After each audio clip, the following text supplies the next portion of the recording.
Madam Sajida Nahid से पूछेंगे। Madam, आपके इतने आपने नाम मसाइद हालात में, कोरोना में, टूटी फूटी बिल्डिंगों में, हेल्थ फैसिलिटीज़ जो प्रॉपर इंस्ट्रूमेंट इन चीज़ों के ना होने के बावजूद भी आपने लोगों की खिदमत की, उनका इलाज मुआलजे की सहूलियात फराहम की, तो फिर आपको अचानक निकाल दिया गया। ये इसकी क्या वजह है इन सब? पहले बताइएगा कितने एम्प्लॉयज़ को निकाला गया? सर अबव 1500 1500 से ज़ायद। 1500 से ज़ायद। अच्छा, यक जुम्बिश कम कलम निकाल एकदम से एसएनई का कहा गया कि आपकी एसएनई करेंगे। अच्छा। और इंक्रीज यानी कि आपसे वादा किया गया जी सर, और फिर वादा करके निकाल दिया गया। जी। तो आपको क्या समझ आई, क्यों किया उन्होंने? आप पता नहीं सर, हमें तो एसएनई का कहा गया और पेशेंट्स की तादाद बढ़ाई गई, मॉर्निंग इवनिंग ओपीडी की गई। इवन के पीएसबीआई एक प्रोग्राम एक इन्होंने उसमें दी थी, अपनी ट्रेनिंग दी थी, उसमें भी अटैच किया गया और टोटली माँ और बच्चे की सेहत के बारे में बताया गया। और हमारे बीएचयू और आरएचसी पे बच्चों के एडमिशन पे फोकस किया गया। 24 आवर इनका एडमिशन किया गया बच्चों का। इवन के इंक्यूबेटर तक की फैसिलिटीज़ दी गई कि नौजीदा बच्चों को इंक्यूबेटर में रखना है। और ये सारा कुछ जो ना हमें ट्रेनिंग के दौरान बताया गया और कहा गया। और ये कहा गया कि अगर ये कामयाब हो जाता है, ये जितने आपको टारगेट्स दिए गए हैं ये सारे अचीव कर लेते हैं, जो कि इस दौरान इन 4 सालों के मेरी सर्विस के दौरान कई दफ़ा हमारे विज़िट भी हुए हैं जिनमें कामयाब हुए। और वहाँ पे पार्टीज वगैरह भी हुई हैं, हमारे सीनियर्स जाते रहे हैं, हमारे बीएचयू को आरएससी को चेक करते रहे, वो इज़हार इत्मीनान करते रहे, आपकी कारकर्दगी इत्मीनान करते रहे और इस चीज़ का कहते रहे हैं कि बहुत अच्छा जा रहा है और इसको इंशाल्लाह ऐसा नहीं देंगे, आप लोगों को निकालेंगे। अच्छा, इससे आपसे पहले के जो काफ़ी कॉन्ट्रैक्ट एम्प्लॉयज़ जो कॉन्ट्रैक्ट पे आते थे उनको जल्द या बदेर परमिट कर दिया जाता था, तो आप लोगों को क्यों नहीं किया गया? आपसे पहले के हमने देखे हैं कई कॉन्ट्रैक्ट पे बैच आए हैं, ये आए हैं, उनको परमिट किया गया, आपको क्यों नहीं किया गया?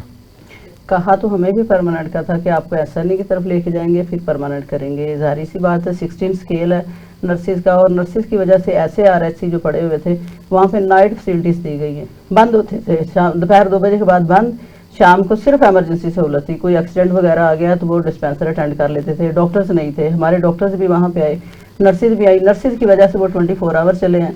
नाइट पे एडमिशन्स को जो है ना वो उन्होंने बेहतर बनाया, इस चीज़ को यकीनी बनाया कि नाइट एडमिशन्स होंगे। और पास वाले जितने इलाके थे, जितने छोटे छोटे गांव थे, सारे शहर जाने के बजाय वो इन सेंटरों से अपनी सहूलत भी लेते थे, अपने बच्चों का एडमिशन भी करवाते थे, उनको वहाँ से सेहतजाब भी करवाते थे, सारा कुछ करवाते थे।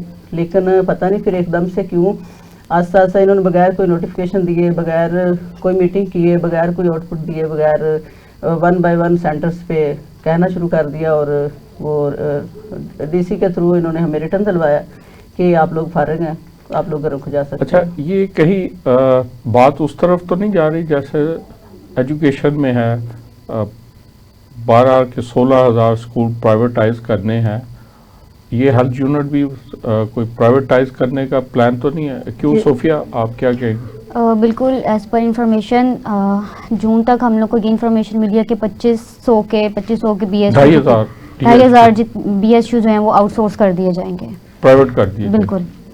और अच्छा, वो हमारी चीफ मिनिस्टर तो कह रही है कि हम जैसी हेल्थ फैसिलिटीज़ दे ही कोई नहीं रहा, हम तो दवाइयाँ भी दे रहे हैं घर घर तक। वो क्लिनिक और व्हील का प्रोग्राम लॉन्च किया गया कि हम घर घर जाके वो हेल्थ फैसिलिटीज़ देंगे, लेकिन जब लोग ही नहीं होंगे और प्राइवेट लोगों को वहाँ लाके काम दिया जाएगा तो वो कैसे करेंगे? प्राइवेट लोग भी तो आपको ही हायर करेंगे ना। बिल्कुल ऐसे ही है। अभी तो यहाँ से हमें ये भी जो है ना पता चलना शुरू हुआ है कि जो सेंटर आउटसोर्स हो चुके हैं वहाँ पर हमारे ही स्टाफ जो जिनको अब निकाल दिया गया है उन्हीं को जो है वो बहुत कम सैलरी पे डिप्यूट करने की ऑफर्स हो रही हैं। और जो क्लिनिक ऑन व्हील है वहाँ पर जो हमारा अमला काम कर रहा था उनको बगैर उनकी जो मतलब जितनी भी उनकी सर्विसेज थी उनका کوئی ان کو آؤٹ پٹ یا ان کو خراج تحسین پیش کرنے کے بجائے ان کو بھی گھروں کو بھیج دیا گیا ہے. اچھا، ان کو بھی جو کلینک آن ویل ہے ان کا سٹاف بھی فارغ کر دیا. جی بالکل. تو یہ تو بڑے زبردست چیف منسٹر کے انیشیٹو تھے ماں کی حکومت میں. شیخ صاحب سے پوچھیں گے، شیخ صاحب یہ ہیلتھ جب ٹیچر ہی نہیں ہوں گے اور نہ ہیلتھ ورکرز ہوں گے تو لوگوں کو تعلیم اور صحت کی سہولتیں کیسے فراہم کی جائیں گی؟ اور یہ وہ بیٹے بیٹیاں ہیں ماں کی حکومت میں جو اپنا لوگوں کی خدمت بھی کر رہے تھے اور اپنا رزق بھی کما رہے تھے.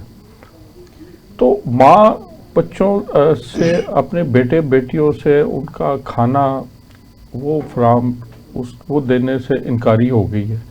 تو یہ کیا دیکھ رہے ہیں؟ سبحانی صاحب، ماں کی حکومت جو آپ نے موضوع چنا ہے اس کے مطابق یہ ہے کہ ماں جو ہے اس کی حکومت دکھاوے کی حکومت ہے، نمود و نمائش کی حکومت ہے. یہاں پہ ماں دکھا کچھ اور رہی ہے، کیا کچھ اور جا رہا ہے. یہ صرف ہیلتھ کا مسئلہ نہیں ہے، آپ ہر شعبے میں دیکھ لیں. اس کو تھوڑا سا آپ اگر گہرائی سے دیکھیں گے تو آپ کو نظر آئے گا یہ جو ہیلتھ ورکر انہوں نے فارغ کیے ہیں یہ بھی پی ٹی آئی کے دور میں بھرتی ہوئے. اور آپ چلے جائیں سپورٹس بورڈ میں 104 لوگ فارغ ہوئے، وہ بھی پی ٹی آئی کے دور میں بھرتی ہوئے. اور آپ ہاسپٹلوں میں چھوٹے لیول کے درجہ چارم کے جو ملازم دڑا دڑ فارغ کیے جا رہے ہیں، شوکاز دے کر فارغ کیے جا رہے ہیں، بغیر انکوائریوں کے فارغ کیے جا رہے ہیں، وہ بھی آپ کو پی ٹی آئی کے دور میں بھرتی ہوئے تو یہ کیا ملیں گے. سٹیلے بیٹے بیٹیاں ہیں؟